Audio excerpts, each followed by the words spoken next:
उसके बाद कहेंगे टेक द बॉडी आउट।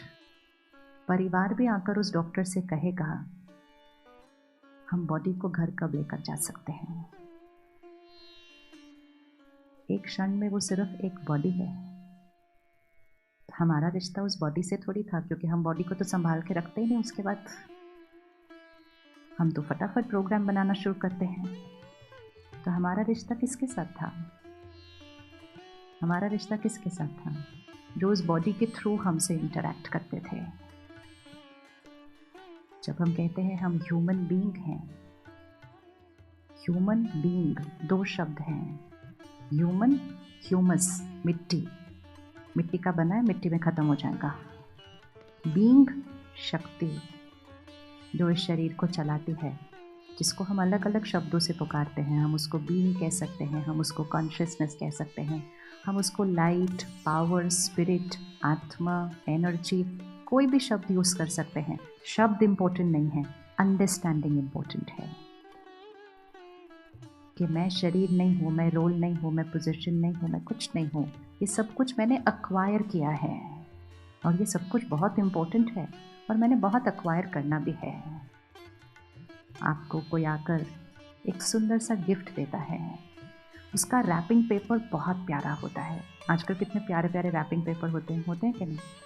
तो उसका रैपिंग पेपर इतना प्यारा होता है कि आप रैपिंग पेपर को ही संभाल के रखते हैं। फिर उस पर रिबन्स होती हैं वो जो बहुत ब्यूटीफुल होती हैं। फिर उस पर एक लेबल होता है वो भी बहुत फैंसी होता है। और जब आप रैपिंग पेपर को उतारते हैं, रिबन्स को उतारते हैं, लेबल को उतारते हैं, तो सुंदर सा वेलवेट बॉक्स होता है अंदर। और आप उस वेलवेट बॉक्स के लिए शुक्रिया कर देते हैं सामने वाले को। आप कहते हैं कितना प्यारा गिफ्ट दिया, लेकिन आपने गिफ्ट तो देखा ही नहीं। वो गिफ्ट तो उस वेलवेट बॉक्स के अंदर का डायमंड था। वो डायमंड तक तो हम पहुंचे ही नहीं। हम तो वो वेलवेट बॉक्स को ही गिफ्ट समझ लिया और ऊपर से लगी हुई रिबन्स और रैपिंग पेपर और लेबल से ही हम इतने खुश हो गए कि हम अंदर के डायमंड, हमने सोचा भी नहीं अंदर एक डायमंड भी। हमने सोचा कि डब्बा ही इतना प्यारा, ये मेरा गिफ्ट है। आप चेक कीजिए अपने जीवन के रैपिंग पेपर कौन से हैं, जीवन की रिबन्स कौन सी हैं, लेबल्स कौन सी हैं, और वेलवेट बॉक्स कौन सा? वेलवेट बॉक्स कौन सा? बहुत ब्यूटीफुल है, बहुत परफेक्ट है, बहुत अच्छा है, but it's just the box, it's just the box. और ये सब हम इतने प्यारे प्यारे जो कपड़े पहनते हैं इस बॉक्स के ऊपर, ये सब कौन है? इस बॉक्स को कवर करने वाला रैपिंग पेपर। और फिर हमारी roles and positions and designations उस वेलवेट बॉक्स को और भी ब्यूटीफुल बना देती हैं। और हम पूरा जीवन सिर्फ सुंदर wrapping paper, beautiful velvet box और रिबन्स और लेबल के साथ बिता रहे हैं। और उसी को और सुंदर और सुंदर और परफेक्ट और ब्यूटीफुल और इंटरेस्टिंग बना रहे हैं। बहुत इंपॉर्टेंट है, लेकिन वो लाइफ का गिफ्ट नहीं था। गिफ्ट तो उस वेलवेट बॉक्स के अंदर था। क्या ज़रूरी है वो गिफ्ट को जानना, या सिर्फ बॉक्स और रिबन्स ही ठीक ठाक? अगर हमें याद होता कि मैं वो डायमंड हूँ, मैं वो डब्बा नहीं हूँ, तो आज हम खुशी का टॉपिक डिस्कस करने के लिए यहाँ इकट्ठे ना होते। क्योंकि हम भूल गए मैं डायमंड हूँ। बॉक्स इंटरेस्टिंग तो बहुत है, रिबन्स एंड वेलवेट बॉक्स बहुत इंटरेस्टिंग है, लेकिन उनके पास खुशी नहीं है। ये जो अच्छे महंगे हम रैपिंग पेपर पहनते हैं, क्या हमारी ड्रेस हमें खुशी देती है? क्या हमारी ड्रेस हमें खुशी देती है? हाँ, जो राइट आंसर लगे वही बोलना, क्योंकि हर आंसर राइट होता है। क्या हमारी ड्रेस खुशी देती है? थोड़े टाइम के लिए देती है, बहुत अच्छा। कितने टाइम के लिए देती है? अच्छा, जब पहनते हैं। हाँ जी, अच्छा, फर्स्ट टाइम खुशी देती है, सेकेंड टाइम तक क्या हो जाती है वो? अच्छा, तब तक फिनिश्ड, तब तक कम हो जाती है। और 4-5 बार पहन ली तो फिर ख़त्म हो जाती है। और क्योंकि 3-4 बार पहनने के बाद वो ख़त्म हो जाती है, फिर मुझे फिर से नई ड्रेस खरीदनी पड़ती है खुश होने के लिए। आज पूरी सृष्टि पर प्रकृति उथल पुथल सिर्फ इसीलिए कर रही है क्योंकि हम खुशी के लिए हर 3-4 दिन बाद नई ड्रेस खरीदने की सोच रहे हैं। इसी का रीज़न है सिर्फ। मतलब सिर्फ ड्रेस नहीं, कोई भी चीज़ें। हर चीज़ जो हम खरीदते हैं, हर चीज़ जो हम खरीदते हैं, वो प्रकृति की रिसोर्सेज से बनती है। एक ड्रेस बनाने में भी कितना पानी जाता है। तो हर चीज़ जो हम खरीद रहे हैं, वो प्रकृति के कितने रिसोर्सेज से बनती है, लेकिन थोड़े दिन के बाद वो चीज़ हमें वो स्टिमुलस, वो एक्साइटमेंट नहीं दे रहा है। तो हम क्या कहने लगते हैं, अब बोर हो गए, अब कुछ और लेना है। क्योंकि वो खुशी नहीं दे रहा था, वो एक्साइटमेंट दे रहा है। और एक्साइटमेंट एक स्टिमुलस है, थोड़े दिन के बाद वो चीज़ वो देना बंद कर देती है, तो हम बोर हो जाते हैं, तो हम और खरीदते हैं।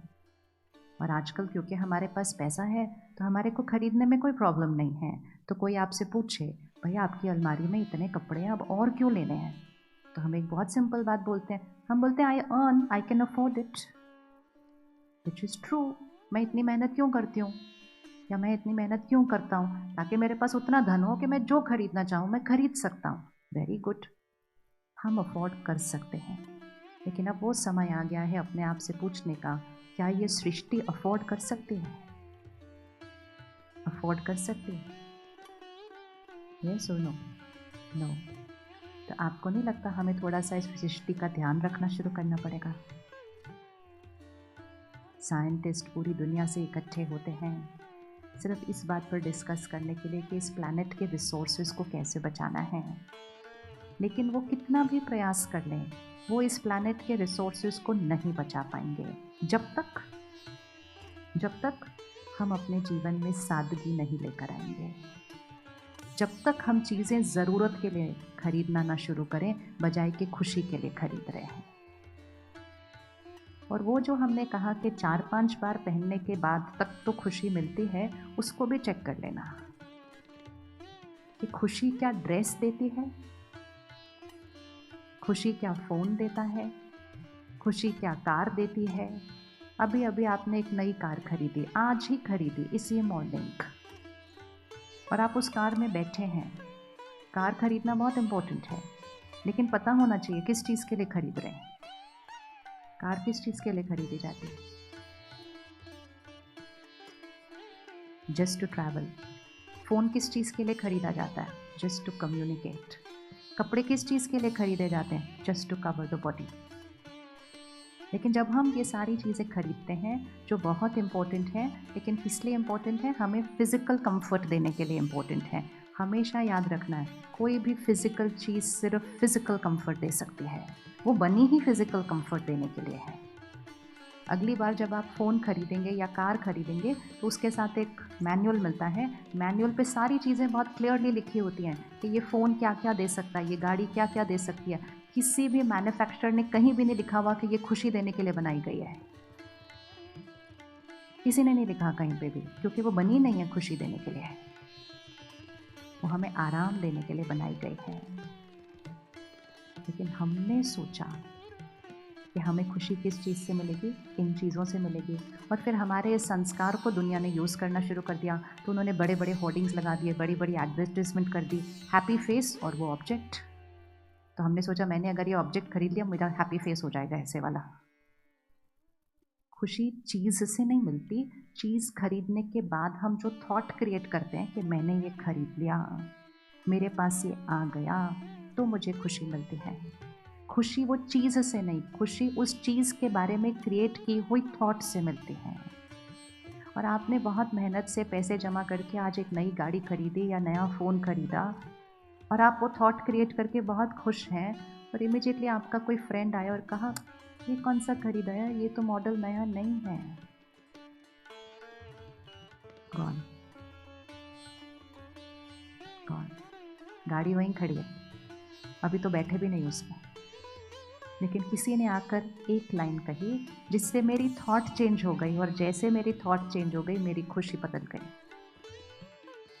आपने नई ड्रेस खरीदी, आप बहुत हैप्पी हैं कि मैंने नई खरीदी, अभी मुझे अगली बार पार्टी में जाने के लिए मेरे पास एक नई ड्रेस है। लेकिन तब तक भी आपको अभी तक खुशी नहीं मिल रही जब तक वहाँ 4 लोगों ने कहा नहीं कि आप बहुत अच्छे लग रहे हैं। तो जब ड्रेस खुशी देने वाली थी तो पहन के मिल जानी चाहिए थी ना, नहीं मिली ना अभी भी। अब किस पर डिपेंडेंसी हो गई है? लोगों की। अब लोग कहें, और कई बार कोई कुछ कह ही नहीं रहा होता, तो हमारे को अंदर से अनकंफर्टेबल होने लगता है, कोई कह नहीं रहा। तो हम लिटरली सीख करना शुरू करते हैं इस तरह से। विजुअलाइज कीजिए, कटोरा लेके खड़े हो जाते हैं हम सड़क पर, डालिए इसके अंदर कुछ, so that I am happy. Appreciate मी, मेरी महिमा करो, मुझे अप्रूव करो, जो मैंने डिसीजन लिया है उसको अप्रूव करो। जब तक आप अप्रूव नहीं करोगे, आई एम नॉट राइट। और फिर अगर किसी ने आकर कहा आप बहुत अच्छे लग रहे हो, तब कहते हो ठीक, एवरीथिंग इज फाइन। बहुत सूक्ष्म है ये एडिक्शंस, ये स्मोकिंग, अल्कोहल, ये सब एडिक्शंस तो दिखाई देती हैं, ये वाली एडिक्शन नहीं दिखाई देती कि दूसरों से मुझे अप्रूवल मिले, महिमा मिले, उसकी कितनी सूक्ष्म एडिक्शन होती है। और फिर उसी टाइम अगर किसी ने आकर कह दिया ये तो आप पे बिल्कुल अच्छा नहीं लग रहा, ये कलर आपके लिए नहीं है, अगली बार ध्यान से खरीदना, सब खत्म, ऐसे खड़े हैं। और हमने सोचा कि वो ड्रेस खुशी देती है, वो ड्रेस सिर्फ शरीर को ढकने के लिए बनी है, उसके अलावा वो कुछ नहीं कर सकती। और तो क्लैरिटी कि खुशी चीज़ों में नहीं, चीज़ों से फिज़िकल कंफर्ट मिलता है, क्योंकि फ़िज़िकल कंफर्ट के लिए ही वो डिज़ाइन की गई है, और फिज़िकल कंफर्ट बहुत इंपॉर्टेंट है। लेकिन जब हम खरीद रहे हैं, हमें क्लैरिटी होनी चाहिए, हम फिज़िकल कंफर्ट खरीदने जा रहे हैं, नॉट कि हम हैप्पीनेस खरीदने जा रहे हैं। फिर हमने सोचा खुशी हमें हमारे काम से मिलती है। तो पिछले 25-30 साल से तो हम इतना काम कर रहे हैं, इतना काम कर रहे हैं, इतना काम कर रहे हैं कि हमने आराम करना बंद कर दिया है। तो इतना काम करने के बाद पिछले 25 सालों के अंदर खुशी तो कई गुना बढ़ जानी चाहिए थी, क्योंकि खुशी तो हमें हमारे काम से मिलती है, खुशी हमारे प्रोग्रेस से मिलती है। लेकिन 25 सालों में खुशी क्या हो गई, क्या हो गई, बढ़ी? पिछले 25 सालों में खुशी बढ़ी, पिछले 25 सालों में कंफर्ट्स बढ़े। 25 साल पहले घर में देखो क्या होता था और अब क्या है। ऐसे लगता है कि हम 25-30 साल पहले जीते कैसे थे, क्योंकि इनमें से मेजॉरिटी चीज़ें हमारे पास नहीं थी। हम में से मेजॉरिटी उस युग को बिलोंग करते हैं जहाँ पहला टीवी आया, पहला फ्रिज आया, पहला अवन आया, पहली गैस आई, पहला फ़ोन आया, सब कुछ पहला। कौन कौन है वो पहला वाला साल? देखो, अब वो अभी के बच्चे हमारी तरफ देखेंगे और बोलेंगे आप जीते कैसे थे इन सब चीज़ों के बिना। लेकिन इन सारी चीज़ों ने हमारी लाइफ को कंफर्टेबल किया। इतना कंफर्टेबल लाइफ होने के बाद भी हैप्पी होना चाहिए था ना, कि इतनी लाइफ कंफर्टेबल हो गई थी। हमने तो कह दिया स्ट्रेस इज नॉर्मल, और आज तो अब स्ट्रेस की भी बात नहीं होती है, क्योंकि स्ट्रेस तो एक्सेप्ट हो गया। आज हम डिप्रेशन की बात करते हैं।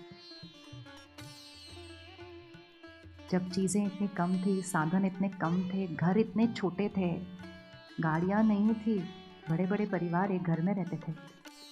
आज हम डिवोर्स की बात करते हैं, अलग रह रहे हैं तो भी नहीं इकट्ठे रह पा रहे हैं। आज हम डिवोर्स की बात करते हैं, आज हम कैंसर और डायबिटीज़ की बात करते हैं। तो 25 सालों में इतना काम किया, इतना काम किया, इतनी मेहनत की, इतना धन कमाया, ये उसका रिजल्ट है, ये उसका रिजल्ट है कि जो चीज़ें 30 साल पहले रेयरली कभी कहीं किसी की सुनने को मिलती थी, आज नॉर्मल में बोल दिया उसको। तो कहाँ कौन सी गलती हुई है? क्या लगता है कौन सी गलती हुई है? क्योंकि नाउ इट्स नॉट